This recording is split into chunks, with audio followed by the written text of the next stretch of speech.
David, you got any text messages you sent this week that you wouldn't want the House Oversight Committee thumbing through?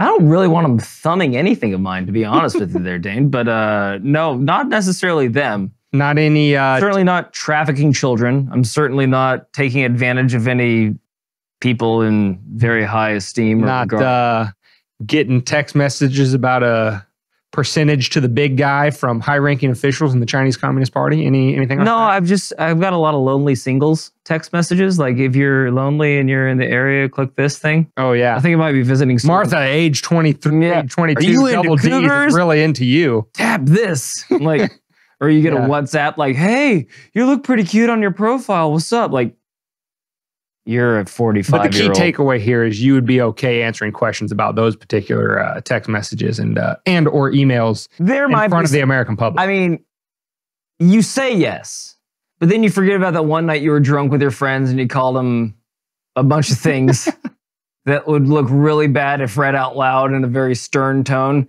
So you called... But are there enough spelling errors to blame it on being... You called your co-host a...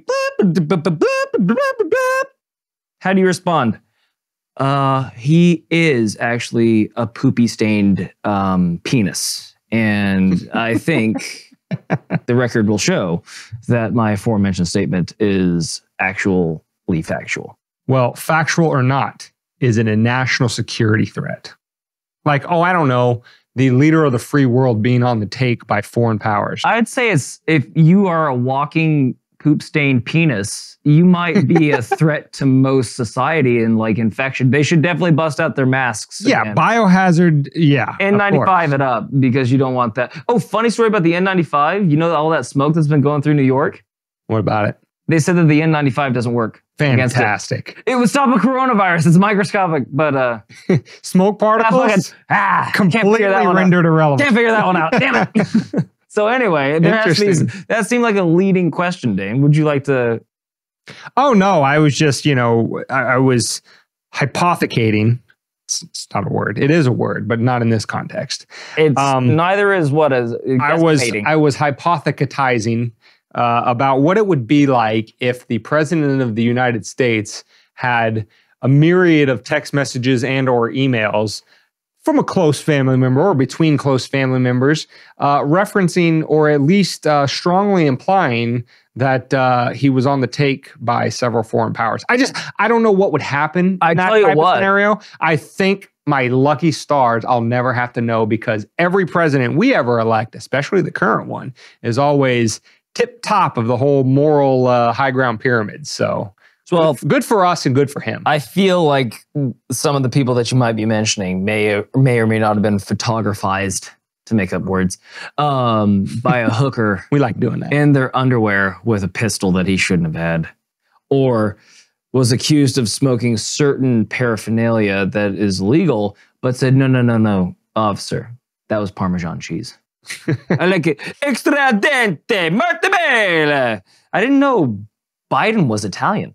Yeah, I know, right? Doesn't sound Italian, must be from Sicily. Neither does Fragile. Because everybody knows that's Italian. You ain't black if you didn't vote for him. Yeah.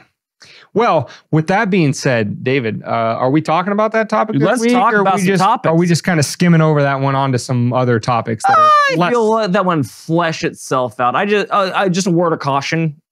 The next time you're on a moral high ground and you're holding somebody accountable for shit that you can't prove that he did, and then your guy ends up doing the thing that you have been spending the last 5 years of your existence trying to prove somebody else did, I don't know, maybe take a look in the mirror, and maybe the problem is you buying all that bullshit.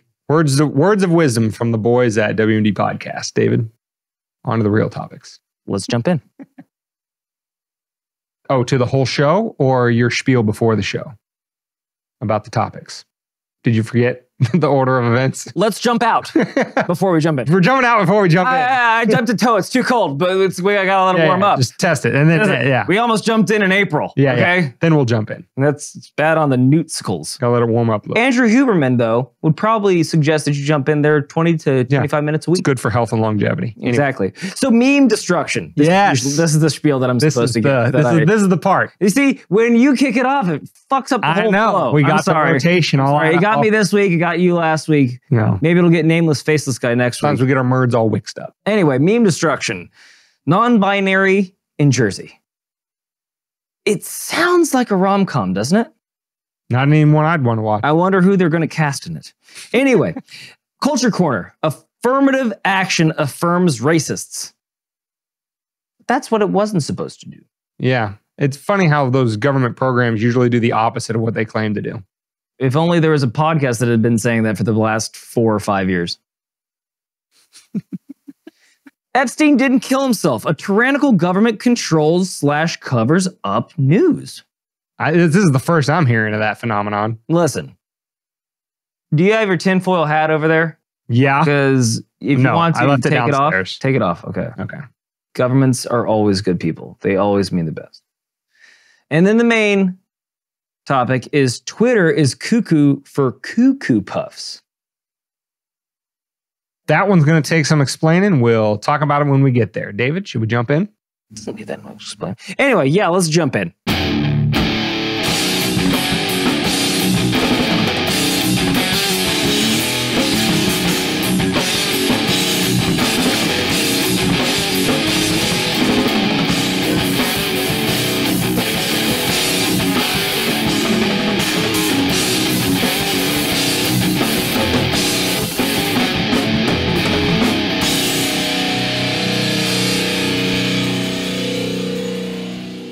Welcome to Weapons of Meme Destruction Podcast, episode 152, which can be found at wmdpodcast.com/152. Any podcast catcher, just search Weapons of Meme Destruction. You can get the videos on YouTube, Rumble, and Odyssey. And don't forget, you can join our automated text service at 610-596-WMDP. That is 610-596-9637. Again, you can get discount codes on merch at the store. You can get notifications on the ongoings with WMD Podcast. You will get alerts when new episodes drop. It's just a great way to stay in shape and in contact with the show. That's stage 4 cancer. It's eating away at all my lungs, but it's a good way to stay in shape. So with that being said, Family Guy quote. David, let's jump straight into the meme segment, which is non-binary in New Jersey. What are we talking about, David? I think we're talking about the children. Gotta protect the children. And it's the children, as my Kamala says, children are the future of the key to society and its holes. And you got to smell it sometimes when it's nice and ripe on stage. And then watch out for sandbags. Serious. Anyway, sorry. I went on a rant. Yes, David is correct. We do have to worry about the children who we are told repeatedly the Rainbow Mafia is not going after, targeting in any way, shape, or form to indoctrinate or otherwise. But the numbers in New Jersey seem to not bear that out. We report. You bear out that they do.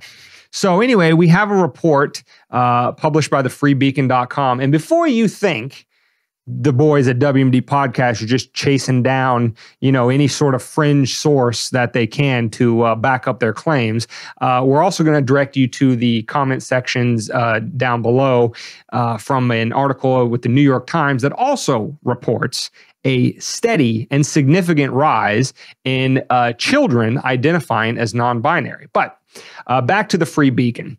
The title of the article is Number of Non-Binary Students in New Jersey Up 4,000% since 2019. Damn, I wish my stock portfolio would perform that well. Do you know of anything else that increases at that gigantic of a rate? And you said from 2019 to now. So about 4 years. In 4 years, it's gone up 4,000%. Each year is 1,000%. Yeah. Uh-huh. Now, why is New Jersey important for purposes of the story? Well, New Jersey has been... It's not first and foremost, but in this story, it is. It is, for purposes of those metrics. Just messing with you.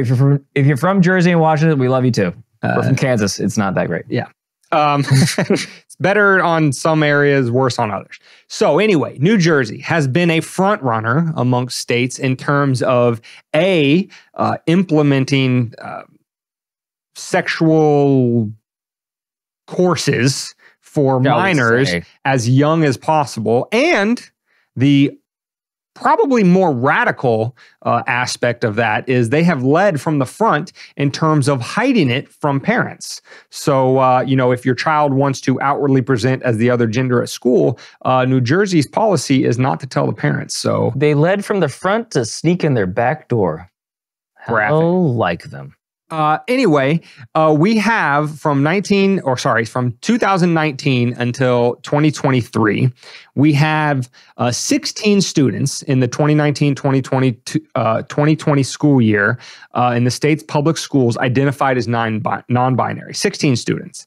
But as of the 2022-2023 school year, that number has skyrocketed to 675 students, 41 of which of those 675 students that now identify as non-binary in New Jersey public schools, 41 are in elementary school.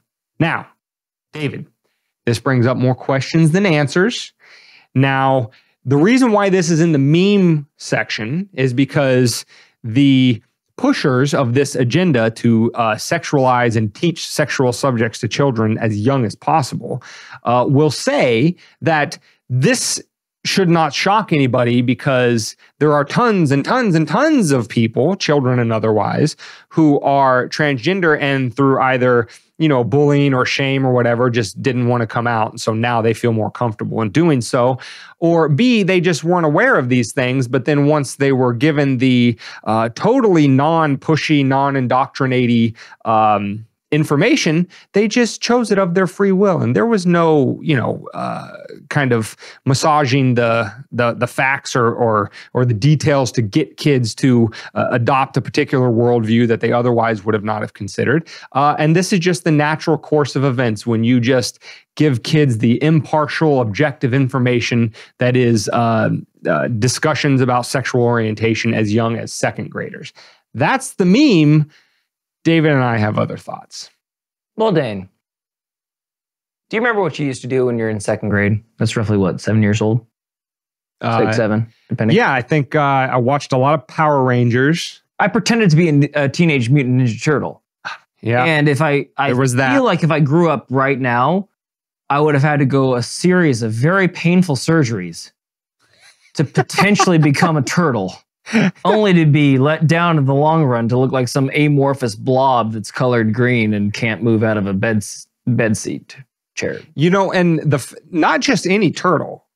The fact that you say Teenage Mutant is also rather interesting because, as is most children's cartoons at that age, usually the male heroes are rather cartoonishly large in terms of their muscle mass. He-Man. Yeah, and so I think of some of these I think of some of these adults that, inject themselves with what's that, synthol or whatever? Oh, yeah. Yeah, that like explode their muscles up. I think that you as your child should have been made to look physically like a Teenage Mutant Turtle. Big giant muscles. You know what? Should have been able to do that at second grade. Yeah, I should have been able to take steroids and do all that good stuff. Of course. And I don't want to hear about... Who is anybody to say you should? Remember when there was unrealistic expectations for women and their bodies? Yeah. Remember when there's lots of New York Times articles and a lot of magazine articles for sure, saying that can be beautiful. Yeah. You know what I grew up with? The Terminator and He-Man. Teenage Mutant Ninja Turtles. Every cartoon like DBZ. Guess what? Those guys super jacked. Yeah. By the way, had big standing up blonde hair. If I could figure out how to do that, shit would be pretty cool. Dragon Ball Z. World Combat, super ripped. Like all of the people that I grew up with, super ripped, like under 5% body fat, which watch out, that might give you a stroke. More on that later, on a later episode. But again, it goes back to all these things. Like when you're 2, you can't even drive a car. 7. But second grade, sorry. You're 7 in second grade. When you're in second grade, I mixed them too. Sorry. So when you're 7, you can't even drive a car. You can't drink a beer. You can't do any of these things. So they don't have concepts. If this teacher that backdoored these parents taught these children these things, and I'm imagining most of these parents didn't know that this was a part of the curriculum. I would hope if they just let their children be taught this, that would be a problem. But no offense. Well, I guess a little offense meant. if you ask that same kid that came out as non-binary, would you want to kiss one of those other? Oh no, gross, cooties. Oh my goodness.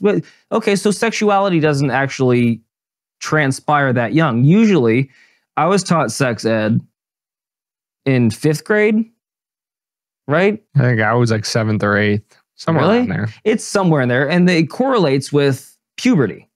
So when you start getting those hormones turned on, and all of a sudden, you, but 5th grade, you're 10. Yeah, so they're getting it right before then. It's a wee bit young. Well, girls are getting. Are you there? Got it. It's me, Margaret. Do you want to cast the net a little bit wider? Right. Wait. Like some of them are a little earlier than others. Yeah. Everybody had that one friend. Like, oh, you go to the shower and be like, what? No fucking way. What? Anyway. Childhood scars aside, my whole point being is that they timed it for a reason, and it wasn't anything more than, this is a penis, this is its anatomy, this is how it works. This is a vagina, this is its anatomy, this is how it works. And that was it. And what did we all do in 7th or 8th grade watching that? We were laughing our asses off. But we already knew all of it already. Because we couldn't take it serious. Right. It's like, you got to be the only 100% contraception is abstinence. Bullshit. Blowjobs. Yeah. Nobody gets pregnant from a blowjob. Sorry, Grandma. Anyway, back to Dane before I go any further off this rail. Yes. So the takeaway here is that all things being equal, I guess, yes, you could maybe pass the laugh test by saying that this is just the natural course of events of educating children. Or you could say that, well, children tend to be highly impressionable individuals, hence all of those other social taboos and things about not letting them enter into contracts, or as David said, drive cars or smoke cigarettes or drink alcohol, because children tend to make, if not bad decisions, we won't call, being non-binary bad, but we'll say it's a rash decision when you're 7 years old to just decide that you are the opposite gender. Shocker, children turn out to be pretty impressionable. And if you then also teach, which is being very kind by calling it teaching as opposed to indoctrination, kids, that you will get significant social capital if you identify as non-binary, and everybody will applaud you and you will be the hero of your class, et cetera, et cetera, et cetera. Is it any wonder that kids as young as 2nd grade or in elementary school start to come out as, quote, non-binary, like this wasn't, completely planned or at least pushed in that direction? Now, listen, we don't know what the facts are, because obviously you'd have to sit down and talk to each individual kid, which is the purview of a professional therapist in conjunction with the parents, not with the teachers and the school board, to figure out, which kid is genuinely suffering through gender dysphoria and which kid is just simply globbing on to the social contagion that is, I'm going to be popular and cool if I identify as non-binary. We can't answer that question for you, and only the kids, their parents, and their therapists probably could. But when you see articles like this and expect the numbers to continue to rise, we would ask you to appeal to your common sense as to which do you think is more likely. Were there really vast numbers of elementary school and slightly older children that were transgender and just didn't know it until they were, quote unquote, educated? Or were impressionable kids just acting impressionably and rashly as kids are wont to do? Or ask yourself this simple question, if you're one of those teachers that Dan was talking about. Are you happy that the kid is non-binary and found his true self or her true self or its true self? Or are you happy that you have a binary kid in your classroom that you're teaching and making proud and affirming these concepts in this child? Are you doing it for them, or are you really doing it for you to feel better about yourself? That's the key question, because as we all know, most 7-year-olds, 6, 7-year-olds, 8-year-olds, maybe, you got held back, their sexual acumen is 0, normally. So for them to grasp these whole concepts, like we discussed before, in a previous episode of people being non-binary in the womb or being LGBTQ in the womb. It's like, that's pretty crazy because I'm pretty sure they don't even know language yet. So to grasp these very ethereal concepts is, I mean, they shouldn't be in second grade. If they can already come out and grasp the concepts of sexuality, we should fast track them up to at least 8th grade, right? That's right. So anyway, so it's more or less victimizing the kid for the goody feels for the teacher, which is wrong. Yeah, it's like that glib little line that's like, listen, when you see a vegan cat, it ain't the cat that made that decision. Right? Same. Super skinny, by the way. I'm watching my weight. same kind of situation here is that generally the parents are pushing this, or not even the parents. Apparently, the school boards and the teachers, absent the parents' even knowledge of what's going on with their child, which is public school policy in the state of New Jersey. It's them pushing it on to impressionable kids. And that is the Occam's razor simplest explanation for an explosion of 4,000% rise in non-binary right after kids. They introduced that legislation. Yeah. So correlation isn't causation, but it's highly suggestive. Now, moving on to the Culture Corner segment, we are talking the Supreme Court's landmark decision striking down affirmative action policies as violative of the 14th Amendment of the United States Constitution. For those of you maybe outside the United States, viewers and listeners that are not aware of what affirmative action is, especially our viewers down under, it is race-based admissions into usually higher education, but affirmative action exists in more areas than just higher education. But higher education was the impetus for this case.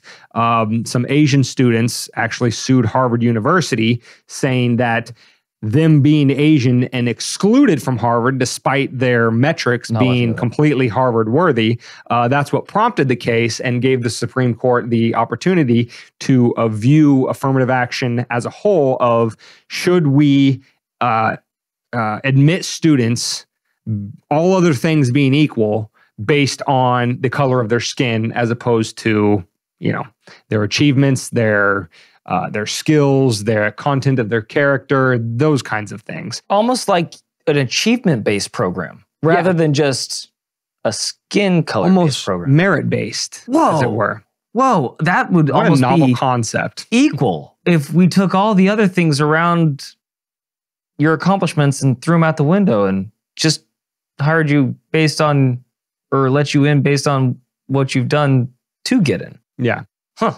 Now, the outrage in the United States, the political left, has been highly predictable because they have always been, their worldview is that government fixes everything.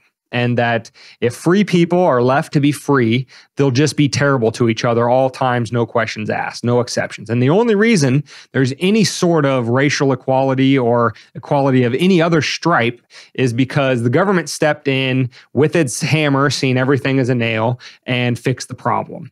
And so we have a couple quotes here from some people on the left to kind of give you a flavor of the outrage about this Supreme Court decision, which they're saying that this is an absolute travesty. This is the worst thing ever that the Supreme Court would say, no, I think if you're going to admit students, you should base them on as objective of criteria as possible as you can, like what are their skills, what's their aptitude, that kind of thing, as opposed to an immutable characteristic outside of their control, like what color their skin that they were born with. Quick question before we get into the meat and potatoes of this. Yeah. Can we put TikToks on the video with nameless faceless guy? Yeah. Okay. So the TikTok I sent you last night, I haven't caught up on your TikTok. He doesn't watch my TikToks and then yells at me for not watching fake news. This is facts.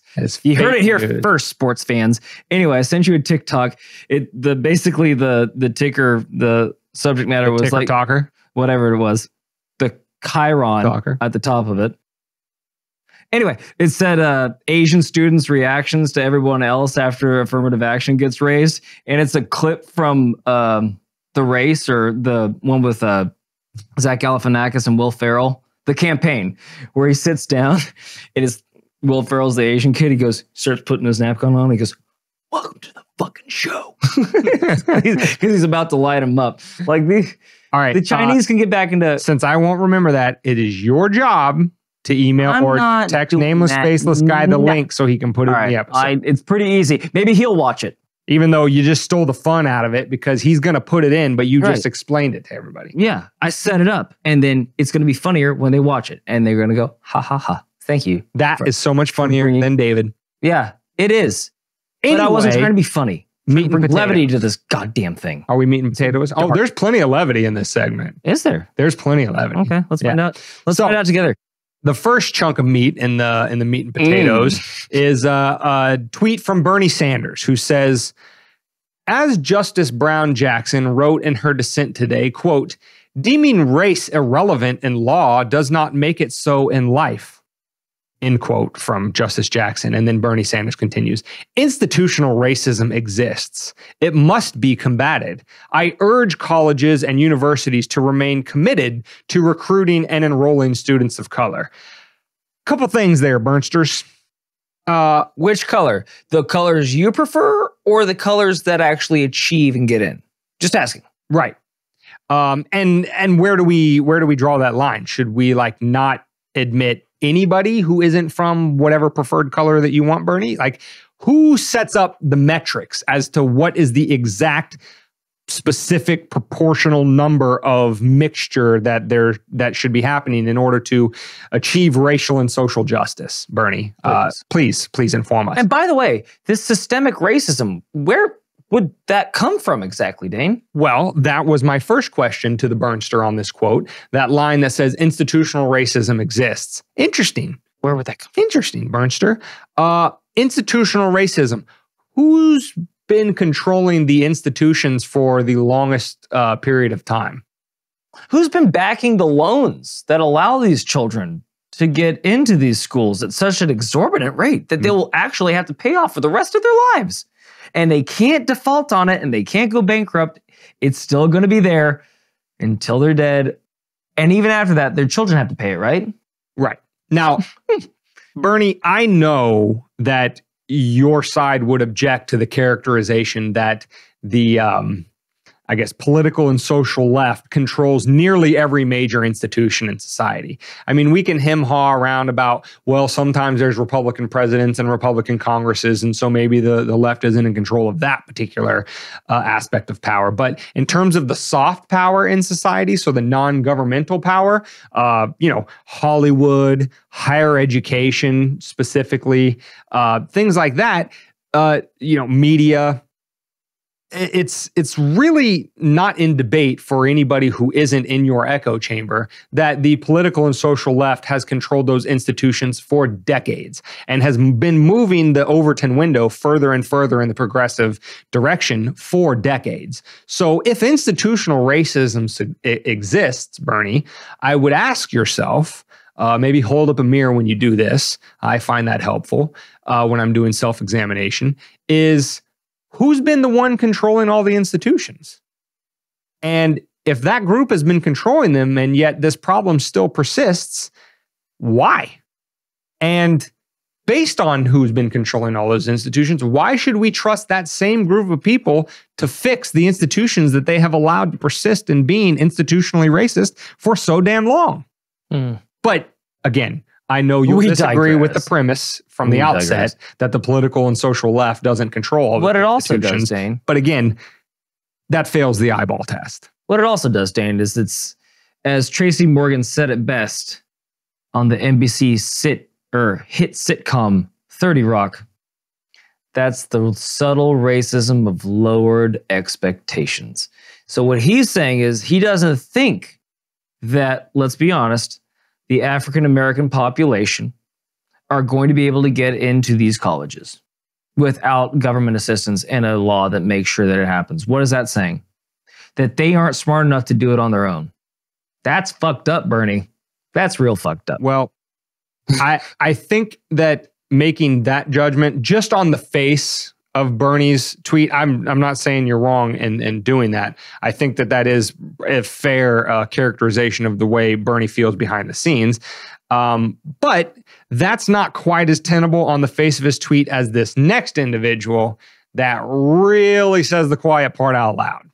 So you're going to say that it's the not so subtle racism of lowered expectations. This is the explicit smack you across the face racism of lowered expectations. I can't wait. And this comes from an Erica Marsh. Her Twitter handle is @EricaReport.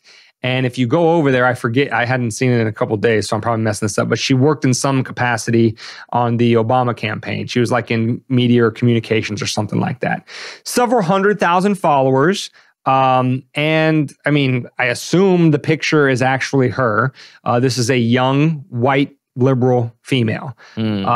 You'll be shocked at based on that simple characterization, what you're about to hear her tweet. So Erica has this to say about the Supreme Court case. She says, quote, "Today's Supreme Court decision is a direct attack on Black people."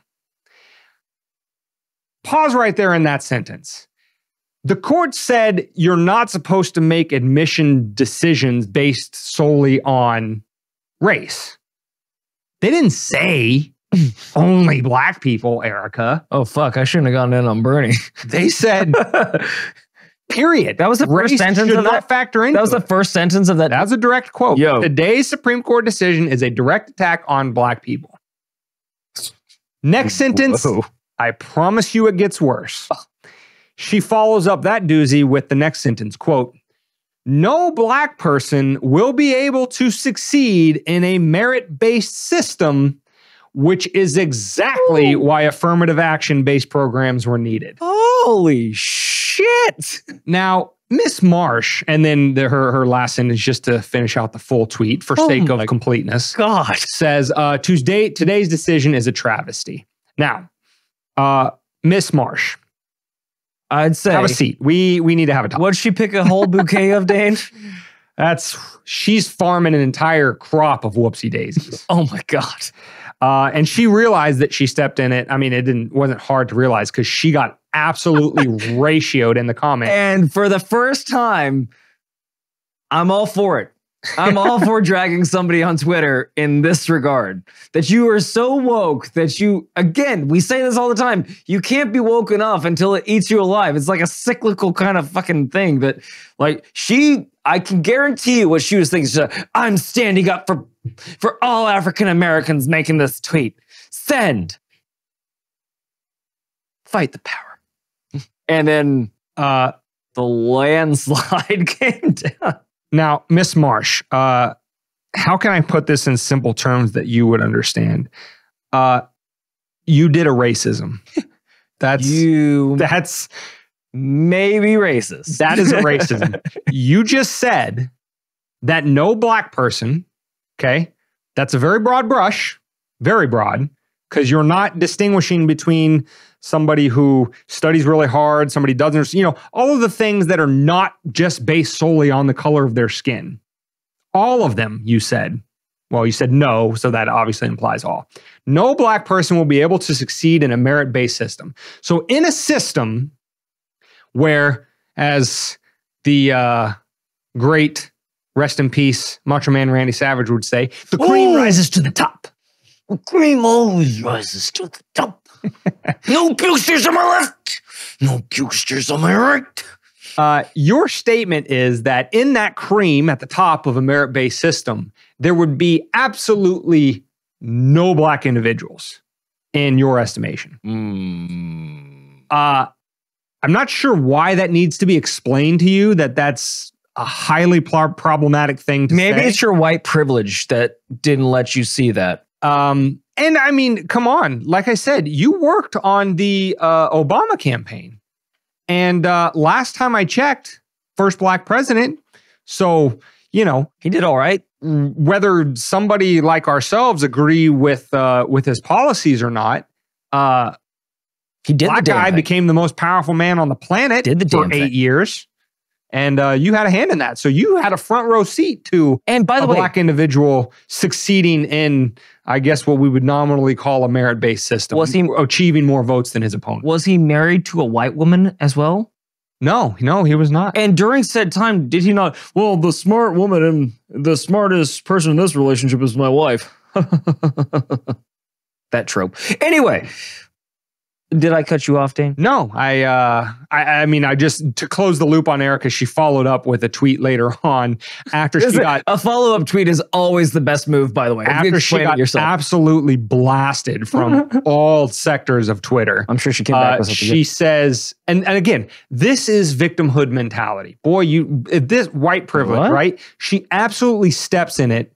And then she's the victim. The white liberal woman is the victim for saying the stupid thing that she said. Because she followed up with a tweet that said, if anyone is a defamation lawyer who works on contingency, please DM me. Thanks. She wants to now go after the people who attacked her on Twitter for doing the racism and say that they defamed her for the tweet that she voluntarily put out. Accountability on that side is just... It might be in the negatives at this point. One might say there's a dearth of it. They never take responsibility for a fucking thing. But you know what? I've got an olive branch to extend. So one more time, what's her name again? Erica Marsh. Just wanted to make sure that that's burned into your skull. Yeah. Hey, Erica. Unfortunately, you found out today that you're a racist. I know. It's a rough thing to do. Happened to David when he found out he didn't like bikers. You just cut me off of the knee. Oh, I'm sorry. I didn't know you were going there. Go ahead. You're in good company. Say what you were going to say. Yeah, it's not going to be funny enough. Remember that one time that we had an intro and I told you that you should be involved in every... Not that long ago. Moments ago, almost. Sorry. So anyway, don't feel so bad. I know it's ground earth shaking for you to find out that you're a racist, but hey, it wears off in time. And eventually, if you wear it properly, people start respecting you. They don't like you. They still will never like you. And I doubt they ever did, by the way, in the first place. But yeah, they won't like you, but at least they'll respect you. You know, I mean, we don't like David Icke, but God damn it, he believes what he's shouting to that fucking, what is that called? That little bullhorn, you know, whatever. Yeah. So, I think the same guy that represented him in his defamation trial should represent her. That would only be befitting. Well, she doesn't need represent. She's suing other people for defamation. That's what I'm saying. But yeah, that's what I'm saying. Oh, okay. So if he ever defended himself. Yeah. Fair enough. Same lawyer. Yeah. So, anywho, just a couple stats. Even though this is not the meme segment, there is a lot of memes underlying this story.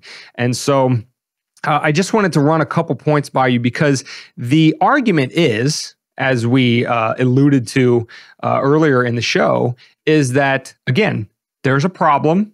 Only government can fix it. And don't you know that the racial inequity that existed post-slavery was so bad and atrocious and was rising through the roof, and it was the worst thing ever until government stepped in with its Great Society programs, which a part of that was affirmative action in the late 60s and early 70s. And that's when equal parity started to come about. That's the story. That's the meme of history that you're always given. Well, let's just go over a couple numbers here. And while I do that, Nameless Faceless Guy is going to put a chart up here to show you about the gap, the wealth gap between blacks and whites in America, dating back from immediately after the Civil War all the way up to today. But while you digest that chart, for the audio-only listeners, a couple stats here. From the end of the Civil War until 1970, like I said, when those Great Society programs went into effect to allegedly help the black community, from the end of Civil War until the 1970s, black wealth per capita increased 5% every decade. So yes, through the height of Reconstruction and Jim Crow and lynching and all of the terrible things that black people suffered all throughout that time before the Civil Rights Movement, black wealth per capita was increasing at 5% per decade. So no government, blacks doing better and better and better each decade. Had that trend continued unaffected, then total racial wealth parity between blacks and whites would have been reached by 2040. We'd be right around the corner. We would be like neck and neck right there as we talk to you today. But that trend didn't continue. Again, refer to the chart. Why? What happened in the late 60s and early 70s that stopped that trend dead in its tracks? Well, the Great Society programs begin to take effect. The US went off the gold standard, as we've discussed many times, how that destroyed the value of the dollar. So people without much couldn't get ahead as the rich got richer. You had an explosion in federal bureaucracies that decimated small businesses. Just one little data point on that. In the 1970s, the top 4 companies in any given sector of the economy controlled 20% of the market share of that sector. Today, the top 4 companies in any sector of the economy control 80% of the market share. And so with the explosion of those federal bureaucracies, which succumb to regulatory capture, those big companies pay political favors to politicians to keep them in power and to keep the little guy down, we have seen a massive separation in wealth equality across all demographics, but this especially hurt Black people, because what did this concentration of wealth and power to these big companies at the expense of small companies do? Well, as you would expect, a lot of Black people were small business owners throughout this time. Not just Black people, white people, Hispanics, and everything, immigrants of all stripes and everywhere in between. Usually you don't have a silver spoon when you get to the United States, and you form a small business and you work really hard, and maybe you pass it down and the next generation grows it. And over time, the family gets wealthier. Well, at least in this aspect, the government isn't racist. It fucks every color just as hard, right? In that one aspect, yes. That one aspect. So give them credit. We don't want to be disingenuous on this podcast. So contrary to what you're told is that wealth inequality between Blacks and whites was skyrocketing, basically in a straight uphill climb from the Civil War all the way to the point where affirmative action started and then it fell off a cliff. The exact opposite is true, is that Blacks were making significant grounds in terms of wealth parity with their white peers for decades. And like I said, throughout those decades where they were suffering the worst of the worst, truly institutionalized racism like Jim Crow, which specifically targeted them for voter suppression, laws against allowing them to work, et cetera, et cetera. Even during that period of time, they were catching up with their white peers. And then the government says, hey, you're catching up too fast. You know what we're going to do? We're going to stagnate the hell out of this whole thing. And now, fast forward from 1970 to 2023, there has been zero progress, zero at all. And so now, as we stand here today, only 17 years from that 2040 mark where actual parity would have been reached had that trend not been disrupted by Great Society programs, including affirmative action, we would be on the precipice of actual wealth parity. But yet, there's been stagnation for 50 years, and we have nobody to blame but government, like the institutions that institutionalize racism to keep Blacks, minorities, and other economically disadvantaged groups down. I mean, same old story, is it not? Government causes a strife between different bodies that they've drawn a line across, and they say, you have to fight these people, go. Yeah. The reason that you're not getting that college Black person is because that yellow person over there, which is not legal to say anymore because it's, racist against Chinese people. But then technically weren't Chinese people and Asian descent not being allowed into Harvard because they couldn't fit them in because of the status quo forced by affirmative action? So wouldn't that be racist as well? Right? If you're not allowed into a place because of your skin color, wouldn't that be called segregation? I don't know. It seems like affirmative action was racist in itself. Yeah. Not just, so they're fighting for the thing. This is so typical. They call the thing that is racist the thing that's going to help you out of where you're at. They're going to call, I'm so tired of doing this on this podcast. Insert a clip from episode 360 or 35 from 42.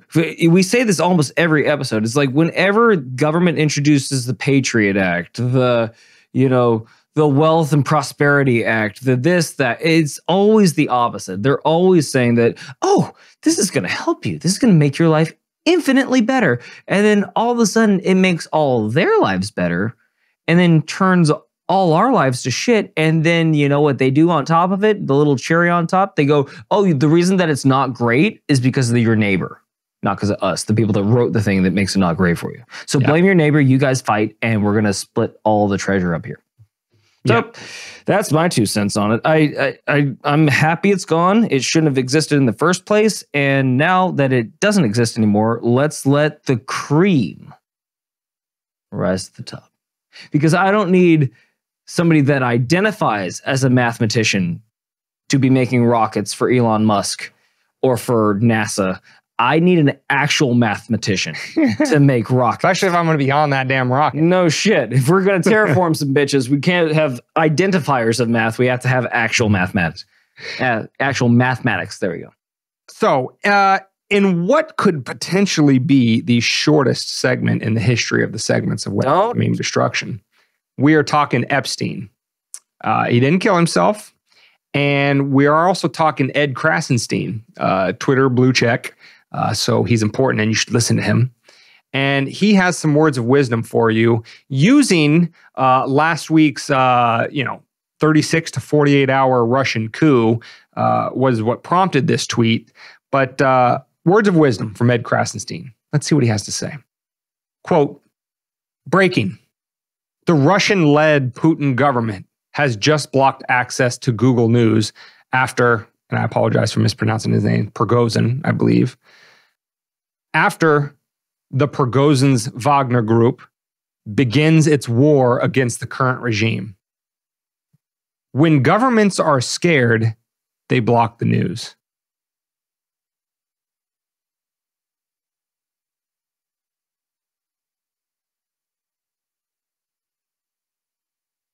On to the main. I'm glad we have smart listeners and viewers. Hopefully. The main is, following on that topic, having nothing to do with Ed Krasenstein, the main, we were talking about that shortest civil war in the history of mankind, which, wouldn't you know it, like literally 5 minutes after David and I stopped recording episode 151 last week, we get the breaking news that there's probably going to be a Russian civil war, and we're like, breaking news.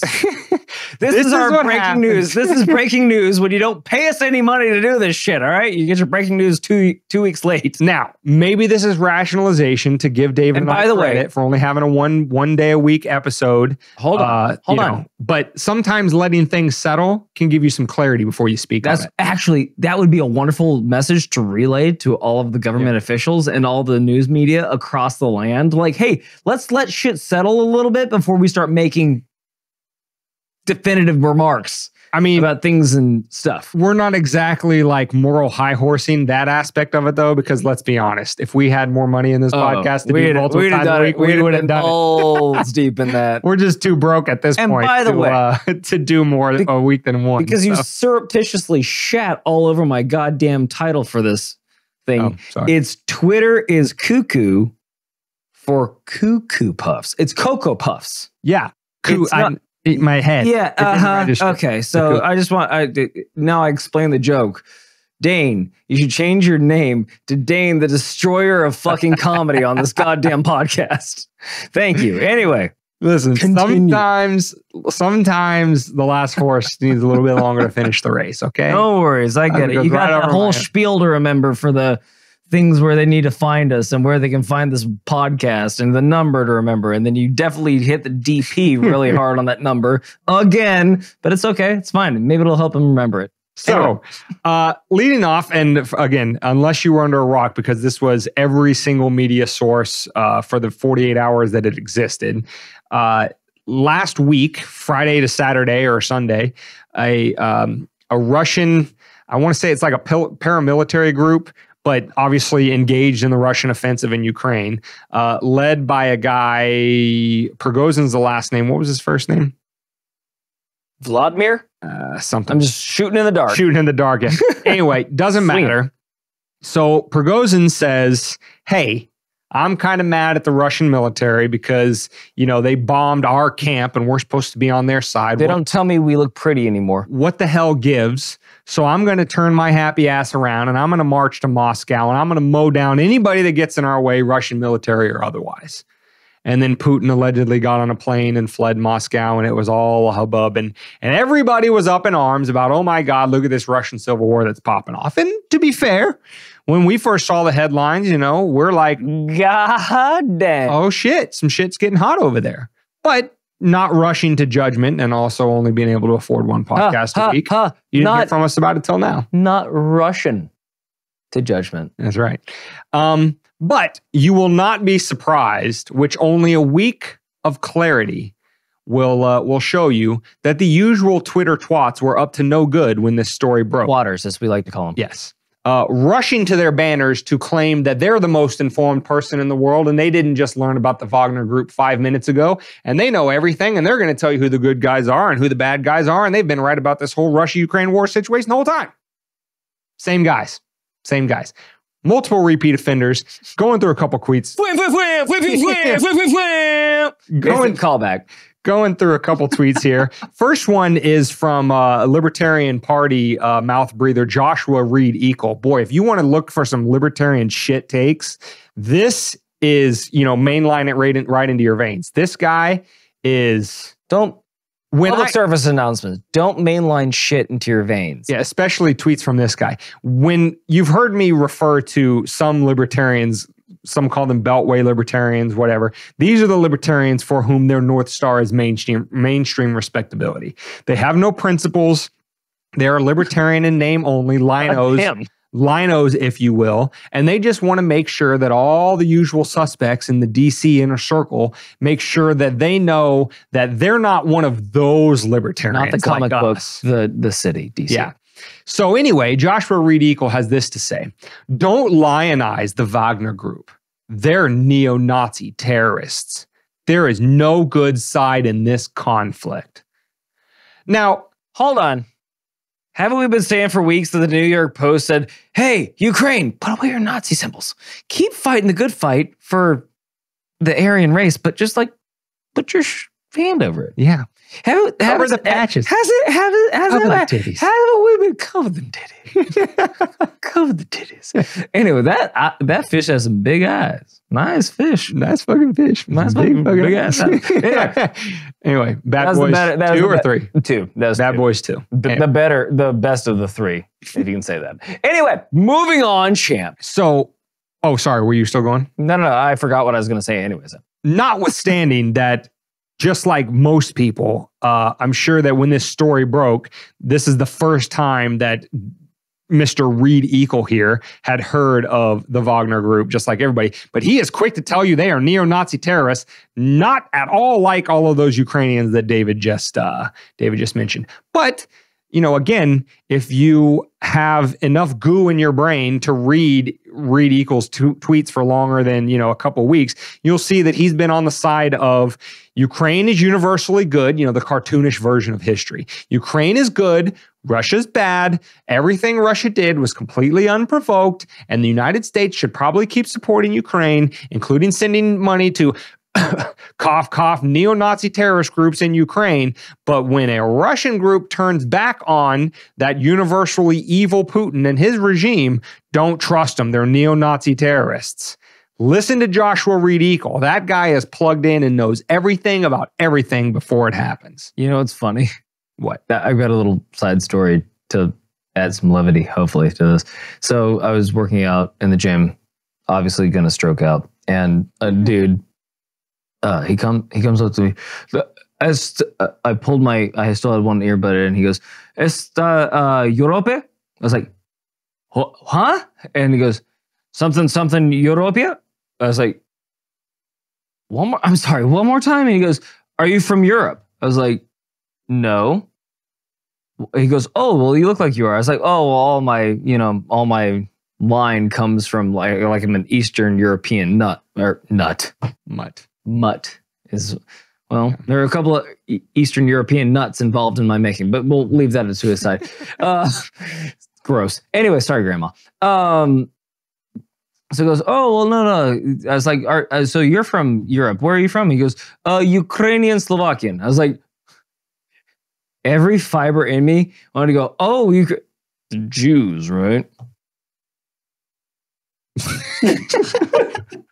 I just wanted to see if he was a good one or a bad one. But I was like, no, Ukraine, great. I'm glad to have you. I was like, I'm not, sorry. I was reading the next tweet. God damn it. David was telling that You're story. Such a piece of shit. I laughed though. I give you a sympathy laugh. You gave me a courtesy laugh. It's better than nothing. A sympathy fuck? I'd rather you just told me you don't like me. Okay. Tell me to go away. I said a very funny thing, and it was very funny to me, and you couldn't even give a toss to listen to my story. You were looking for your next thing you're going to say. I get it. Trying to organize my thoughts here. Organize the thoughts. I thought I said something funny, borderline racist, but like, see, that's why I don't want to co-sign. I wanted to test him. I felt like testing him because I heard Ukraine. Like, are you a good one? Or so I was like, he's like, I'm from Ukraine, Slovakia, or Ukrainian, Slovakian. So you want to know if he was in? I was like, oh yeah, Ukraine, like the Jews, right? You were trying to get him to out himself as to whether or not he was a good one. He was an Azov Ukrainian. Exactly. See, you were leading him. You're right. Okay. I didn't say it, but I wanted to. But I was like, you know what? We'll just keep. Last horse again, finishing the race. God. I know. You're going to make me a racist twice. I know, but Dave, when you say the J word, unless somebody gets the joke, that's sound-biteable material. They got the joke. Us. I hope. I hope you did too. You. Inside baseball. Super inside baseball. Cost us a lot of money, though. Anyway. Having nothing to do with this podcast. But not a fucking had it worked thing. out, this podcast would really be it should be churning and burning. We'd have broke this news back when it needed to break. Anywho, since we spent way too much time in this segment on David's story hour, trying to get us canceled for a bad or a mean joke. Fuck you. Anyway, go on with your fucking numbers and facts. No. We have some other tweets from some repeat offenders on this show. Adam Kinzinger, sorry, it's Freudian slip at this point. He says, never forget that Wagner is a terrorist group. There are no good guys in this fight. That's funny, Adam, because you've been spending the better part of a year and a half telling me that all the good guys have the blue and yellow flag and all the bad guys have the red, white, and blue flag. Eric Swalwell. The what? Eric Swalwell. Red, white, and blue? It is red, white, and blue. Fuck, how many flags are there that have flags that are red, white, and blue? No shit. Like, can we pick a different color scheme? Moving on. Can't have refracted light, though. Representative Eric Swalwell, noted sleeper of Chinese spies, cheated on his wife, slept with a Chinese spy, and told her God knows what. Eric Baldwell? He's going to be the moral authority on telling you what's what in the Russian Civil War. He says, quote, let's be absolutely clear about who Prigozhin is and what he wants. This guy is a murderous thug. It's what you've been saying about Putin the whole time. So if he's shooting at Putin, enemies are my enemies are mine. Shooting at Putin. Anyway. We're shooting at Putin. And he doesn't want an Urskra in Russia. He wants a military change of command so he can lead a more efficient slaughtering of innocent Ukrainians. And then Kuckzinger again replies to a David Sachs tweet that was talking about the falling apart of a Ukrainian counteroffensive. And Kinzinger, he's got his crystal ball out, and he knows that in the first 5 minutes of Prigozhin marching on Moscow, that this is absolutely going to topple the Russian regime. Kuckzinger says, "Bwah, imagine being Sachs and posting this just a few days before Russia collapses." Well, imagine posting that 48 hours later and Prigozhin turning around and going right back to the front line, $6.2 billion richer. Imagine his surprise. David, did I pick $6.2 billion out of a hat, or is there something going on there? I think you're referring to an earlier podcast that we mentioned that I think the American government lost $6.2 billion of aid given to the Ukrainian resistance, and they had no idea where it went. Yeah. It wasn't only a week ago on episode 151, where we talked about the Pentagon misplacing usually $6.2 they're more covert than this. They'll throw 62 and they'll let us forget about it. And then like a year or two later, they'll do the thing. But now they're so bold that they just do it the next fucking week. Are you out of your mind? Yeah. Like, I mean, to be fair, though, they don't respect us anymore. To be fair, though, they have moved faster. You remember that report that came out that the Pentagon lost $1 trillion the day before 9/11? I maybe. That was coincidental. I maybe. Anyway. Pepperidge Farm remembers. If you hadn't noticed. Maybe you go out and buy some nice Milano cookies. Maybe this whole thing blows over. Lack of tinfoil hats notwithstanding, David and I have something we want to spitball with you. So, just an idea, a concept. What did you say? A hyper-theory. What did you call it at the beginning of the episode? Hypothecation. A hypothecation. There you go. Just a theory. Just, as David likes to say, a careless thought. The Pentagon says we misplaced $6.2 billion. Now, is it completely outside the realm of possibility that the CIA hears rumblings that there might be a disaffected paramilitary leader? Maybe his last name starts with a P. And he's kind of upset at the other guy who's actually leading Russia. Last name also starts with a P. And Panama. CIA learns first P is not very happy with second P and that he might be turnable. We might be able to give him some guns and ammo and some money, most importantly. These PPs are getting red hot. Getting out of control. And if we, the CIA, in our infinite wisdom, we can somehow do some accounting magic and funnel, I don't know, roughly $6.2 billion to P number 1. These PPs are about to spray all over the place. Maybe he'll take that money and use it to fund his coup on P number 2. Now, and make a P tape. Considering the long, convoluted history of the CIA continuing to fuck up ever spectacularly more in its attempts at regime change all around the world. Can we make a new CIA? Can we make CIA Part 2? Because these guys just don't give a fuck anymore. No, they don't care. They're like, yeah, we did it, whatever. What are you going to do? I'll scratch it. It's amazing, right? Incentives matter. And so therefore, by correlation, also does a lack of incentives. So if they're never punished for their bad behavior, maybe they just keep acting It's poorly. like they're covert agents that forget that they're supposed to fool, like be James Bond, but their fucking flies open and their dicks flopping around. They don't give a shit anymore because they're not held accountable for dick. But anyway, Dane. So would it be absolutely crazy, as the meme that Nameless Faceless Guy has put up here, to suggest that the CIA off the record, off the books, funnels $6.2 billion to Prigozhin to turn his guns on Putin. And he puts up a good show. He turns his guns and he starts marching to Moscow, talking a big game about he's going to wipe out anybody that gets in his way. And right when he gets on the doorsteps, facing no resistance whatsoever. He's nose to nose.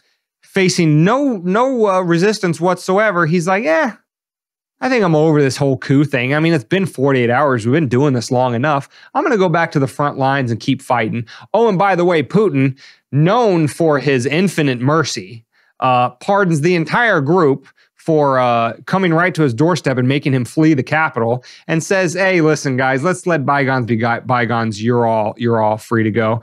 And wouldn't you know it, the Putin war machine gets $6.2 billion richer on the American taxpayer's dime.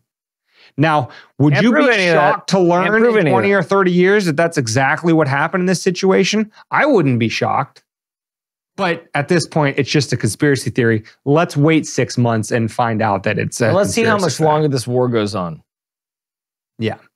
So another meme here from Nameless Faceless Guy. For the audio listeners only, it's an Austin Powers meme with Dr. Evil saying, they know about Hunter's text. And then the lady that screams, just start the Russian Civil War. It's like, it is clockwork when the memes are giving you more accurate information than the mainstream media is on whatever the CIA is up to. You know what I want? I think we should reinstate. What was that Achilles participated in? A champion versus champion battle? So that nobody else has to get killed other than one person. I say that we do that. Only instead of having a champion, we have a leader. So instead of having fucking tripping over sandbags Joe Biden, we have the fucking Rock. Or we have John Bones Jones as our president. The baddest man walking the planet right now. You're trending towards idiocracy territory. Hey. I'm not saying Bones Jones is dumb. We're all trending towards idiocracy locations here. Somebody watched it this week and he pulls things from it. Anyway, by the way, Idiocracy becoming more of a documentary by the day. My whole point being is like, if you're going to talk the talk, you got to walk the walk.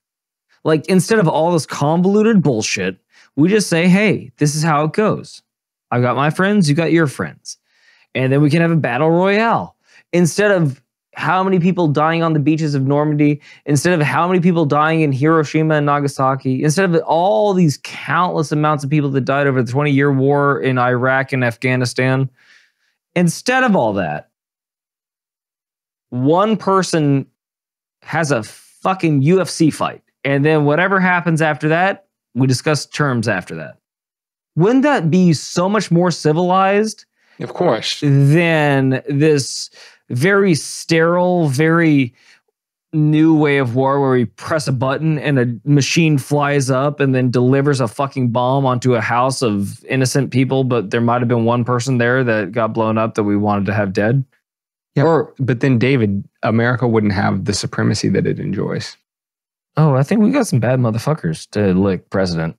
Yeah, but listen, in hand-to-hand combat, there's always the chance for an accident. Of course. Not a whole lot of chances for accident when the Tomahawk missile engages, because the United States government never hits parties, wedding parties of innocent women and children, or hospitals of Doctors Without Borders, or anything like that. Never. U.S. hits its target 100% of the time, every time. 10% of the time.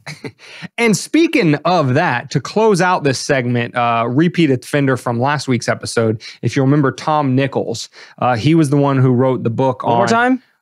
Nichols. And with pristine pronunciation.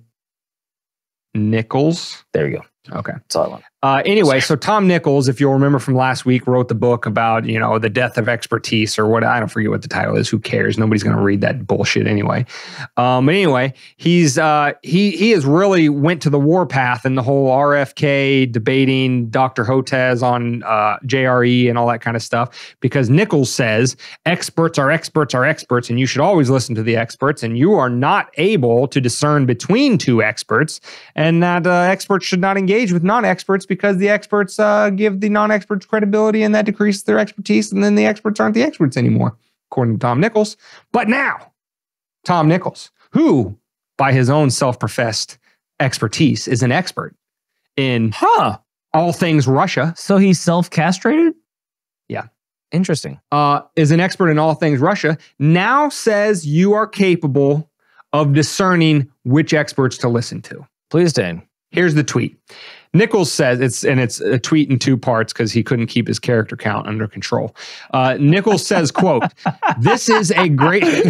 I forgot that was a thing. Are you still relegated to 150 characters? Yeah, unless you pay for Twitter Blue, and then you can have longer. Oh, but he can't pay for Twitter Blue anymore because he doesn't support Elon. Because he won't support Elon, because Elon doesn't like the experts. And he actually makes a dig at Elon in this tweet. Oh, I bet he does. Of course. So anyway, Nichols... who, and again, in case you need to lose a couple IQ points, just go to @RadioFreeTom. That's his Twitter handle. He has this to say, quote, "This is a great," and he's talking again, Wagner offensive, right? "This is a great time not to pay attention to random Twitter accounts posting sirens and maps and dramatic news. @Elon Musk," there's the tag, "made it a lot harder to navigate this place during a news event. So it's going to have to be on each of you to discriminate carefully among sources." May I? Hold on. The second part of his tweet, and then you may. Second part. "But remember, you are not required to make instant decisions. You can, in fact, go to websites of major news organizations and read stuff. You do not have to get your news from Twitter. Again, Musk has made that very difficult anyway." So Mr. Nichols, who no doubt all throughout COVID would tell you that listen to these experts and not these experts. And these experts need to be canceled because only these experts have opinions that you should listen to. And you stupid rube, are not able to discern between the two camps of experts as to which expert is being more truthful or not. So we need to cancel these experts and lift up these experts and only listen to these experts. And that's how you get your expertise. Oh, and by the way, while you're doing that, make sure you make snap decisions about medical treatments that were rushed through without testing that are going to that protect you from everything and have no long-term consequences at all, because the experts that we told you to listen to say that it's okay, and the experts that we told you can't listen to and can't decide between the two yourself because you're just a stupid civilian, that's what they say. So I'm Tom Nichols. I'm here defending expertise, and you're too stupid to figure it out yourself. Now, he says you're very capable of figuring out yourself and that you shouldn't make rash decisions, and you should look at all the experts that are mainly in mainstream media sources. Keep track of all that? That all makes sense? Sound like Tom's not speaking out of both sides of his ass? I don't know. That's what it sounds like to me. Well, I just remember that Elon Musk was like the darling child of the left because he was going to fight the war on, because it's always a war. It's always a war. It's always a fucking war. The war on climate change. And he was creating these e-vehicles that were going to be so great, and they loved him. And then he's creating SpaceX. He's going to help us terraform. He's going to make us better. Oh, and then all of a sudden he got a hold of Twitter and somehow overnight became a dastardly villain. Yeah. That made it really hard for people like Tom Nichols. Tom Nichols. I'm not going to even spread his expertise. To spread his expertise. It made it very difficult for him. Well, why did it make it difficult for him? Oh, that's right. Because Elon said basically everything you thought was happening at Twitter and on social media was happening, and in droves. They were pushing down news stories. See our, attempt at humor of Epstein didn't kill himself portion of this episode to kind of sink your teeth into what they were actually doing, like covering up the New York Times the New York Times came out and said that they covered up stories for Hunter Biden's laptop. Yeah. The Post. And then their Twitter got canceled for saying that. Right before the election. Right before the election. Which was not election tampering. Definitely not. But Trump's was somehow. Anyway, and then the algorithms were favoring left-leaning narratives rather than right-leaning narratives. Basically, like I said, Elon came out and said basically everything you thought was happening at Twitter was happening, and worse than you could imagine. But now that I'm here, I'm going to protect free speech, which is the whole reason that he bought it, at least his words. And he seems to be living up to it for the most part right now. So who would you trust more, Nichols or Elon? Nichols, who is driving you back to syndicated media, to syndicated news that may or may not have ties to, I don't know, Pfizer. I don't know, maybe major government officials that let them into places that they might not get into otherwise. I don't know. They have incentives. What incentive does Elon have? Does he was too popular and didn't want to be popular anymore, so he bought Twitter to make everybody mad? Yeah. That's a dumb incentive. That doesn't make any sense. I tell you what other incentive is. We don't want to talk bad about big pharma, even though they've hurt and killed a lot of people and gotten away with a small lump sum of a payoff over the past 30 years. Maybe if they pay for a lot of ad revenue on our failing sites or on our failing channels that only get what did you say the prime time was for CNN? Couple hundred thousand. If that. That's a mid-range podcast now.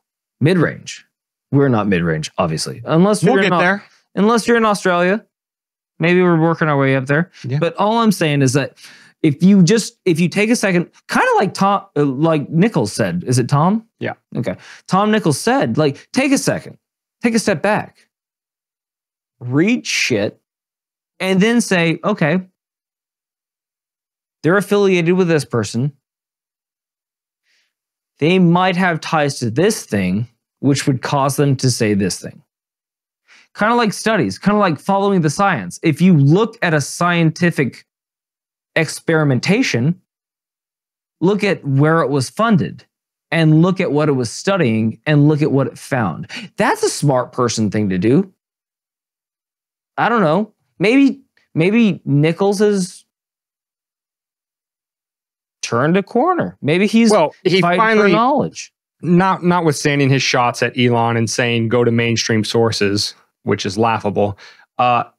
He stumbled upon something that's actually good and valuable, which is what he should have been saying all throughout COVID. And it's what he should have said with respect to the JRE, RFK, HOTES thing is, yeah, I have confidence in you as a sentient being with critical faculties, just like me. And, you can look at two countervailing arguments and look at the sources and come to your own conclusions.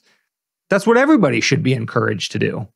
And in this one instance, he's still, doing Tom Nichols and sort of, channeling you towards his preferred group of experts.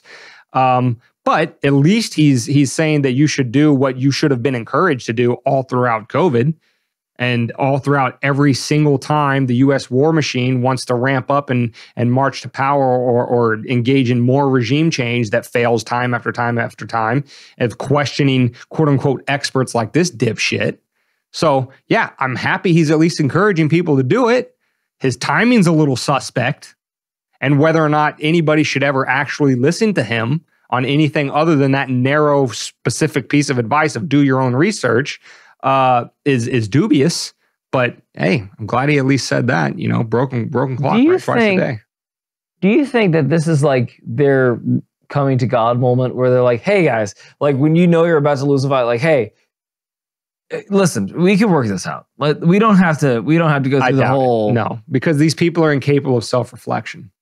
There's too much hubris, too much arrogance. They would never admit that they're losing the fight. These are the same people that I think we might have just pushed this episode. No. These are the same people that right before 2008 or right before the Silicon Valley Bank collapse earlier this year. These are the same people that say, "Don't worry, everything's fine. The experts are in control." And then when everything collapses, they say, "Oh shit, the experts didn't have enough control. Give them more control." That's why they're blindsided by everything all the time. They didn't say that. They just go ahead. Keep talking. The camera was on you. God, you're so easily distracted. You're like a cat with just be normal for a second. Like be not perfect Dane. Just picked up your stupid fucking flag that fell. It fell, everybody. I don't know why it's fallen so much lately. Anyway, they didn't ask us, hey, is it cool if we bail out these banks? Because it's really going to help us financially. They just came out and said, hey, we're taking the money that you gave us and we're bailing these guys out that put you in the situation that you're in right now, which is you're upside down, you're about to go bankrupt. We're going to bail them out for making the climate that you could go bankrupt in. We're not going to hold them responsible at all. And we're going to give them all your money that would be really good and really useful for you to bail yourself out of your situation right now. We're going to give it to them. And we're not asking you, this is what we're doing. So you want to trust these people. You want to give them more power. You want to give them more efficacy. Follow Tom Nichols. Read for yourself. Read into things and look at it logically. That's all. That's all we've been saying on this podcast for fucking years. Like, look at it and just decide Occam's razor. Where is it coming from? In this case, Tom is the last horse to finish the race. Right. But hey, at least he did.